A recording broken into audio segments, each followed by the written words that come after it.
So I went to my Ford dealer for an oil change the other day, and it was free, and it costed me 13 bucks. Yeah, because they only cover 3 quarts or 4 quarts of oil. Come on, it's an F-150. So then the guy says, hey, guess what? You need sway bar links too. And I said, really? That didn't look like they needed them when I got my front end line yesterday. Oh, you need them.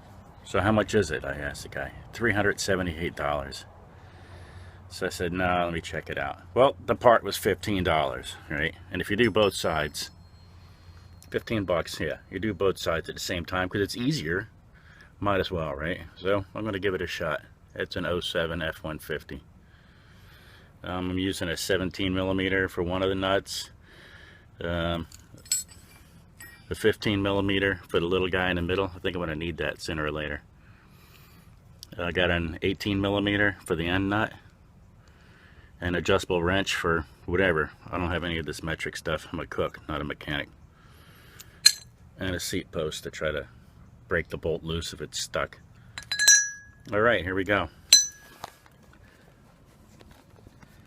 Here's my part. Little sway bar link there. It's nothing. I'm not going to take the tire off, I don't think. A bolt on the bottom, bolt on the top, little adjuster nut in the middle. And whenever I do the other side, that thing will swing up and down. I can slide the parts in with no fight. Alright, I want to get started on them. I'll be back. Alright, so on the side that was bad, the part came right out because that little rubber bushing wasn't in the way. This one's kind of cut. I can peel it out of the way, but I'm seeing that if I just kind of get in there with my little tonfa, my little pro bar, I can lift that up high enough to get that out of the way to put the new piece in place. So that's what I want to do. If you see where I got this, I got it just wedged up in the frame. You grab a piece of wood, and that brings that piece up high. Alright, takes 2 hands. I'll be back. Alright, so before I started all this, I read on the forums, you know, I got to get a little research done. I read on the forums about people trying to take this bottom bolt off, right? That's the one that goes through the bottom. They're saying it keeps turning in their hands, and they turn all day and nothing happens. Everyone says beat it off and knock this top piece off and stuff. Well, look at this piece. Down at the end, it's a little 5/16 bolt. So what you basically got to do is you got to jack that guy up on top of that end of that bolt and reach up in there. Of course I didn't have the right wrench, so I had to use an adjustable wrench, and then grab a hold of that, and then you could turn the 5/16 once you break it free, and turn that 5/16 and get that loose. You couldn't tell underneath there with all that dirt, but that was the problem. And of course, obviously my piece was just disintegrated that was in there. So okay, well, I had the other piece up with a piece of wood. I just slid it up inside. And then I'm getting ready to put this piece in right now, and I'll get right to it. Alright, so what we have is we have the bottom nut, the Loctite nut, tightening nut, whatever you want to call it. Be careful of that thing. That's probably going to be loose, and you want to make sure you point that nipple somewhere where you can get to it with your grease gun. Alright, I don't have one of them, but alright, then we have the 2 top pieces. You see them little nipples in there? Got to make sure when you put them in the top of the sway bar that they point down like that. Then you get your top piece and your bolt. Alright, so this guy is going to fit right in the old hole. I'm trying to do this and looking through the camera at the same time. This way was kind of hard for me. What I'm going to do is I'm going to put in the top part first.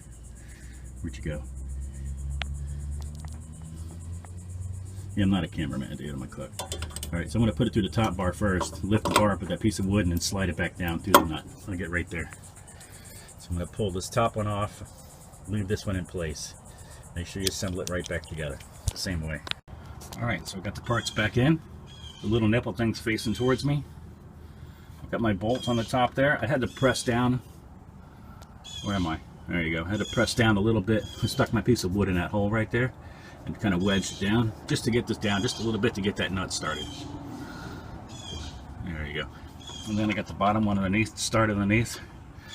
Same thing on both sides. So what's going to happen now with the new part is that nut lays on top of that arm right there.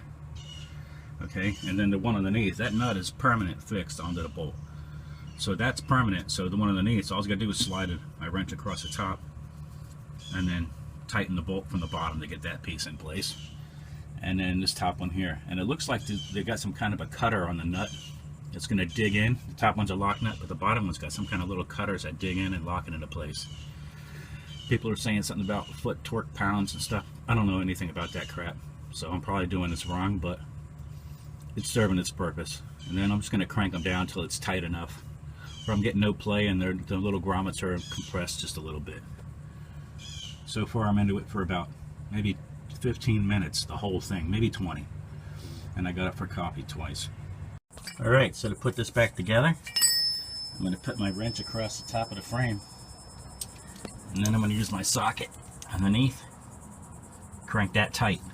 And then, when I'm through that one, I'm going to move to the center shaft right here. Where am I? There we go. And there's a little notches there to hook my wrench on. And so I can tighten the top bolt. That's all there is to it.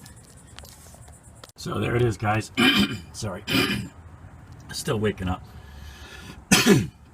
Here we got that top nut here. This guy bottoms out on the threads. The ends of the threads bottoms out. So I just made that sucker tight. Didn't compress that grommet too much at all. And then the bottom one, here we are.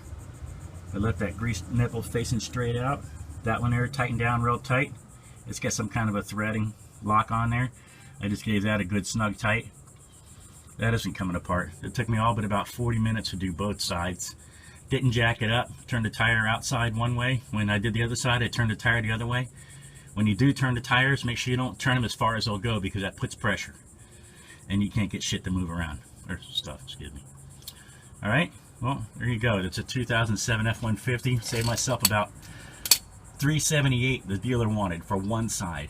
I cannot believe it, man. The part was $15.88 at Discount Auto Parts. Could have went with the Moog for 58 bucks. Why? I don't know. Alright, take care, guys.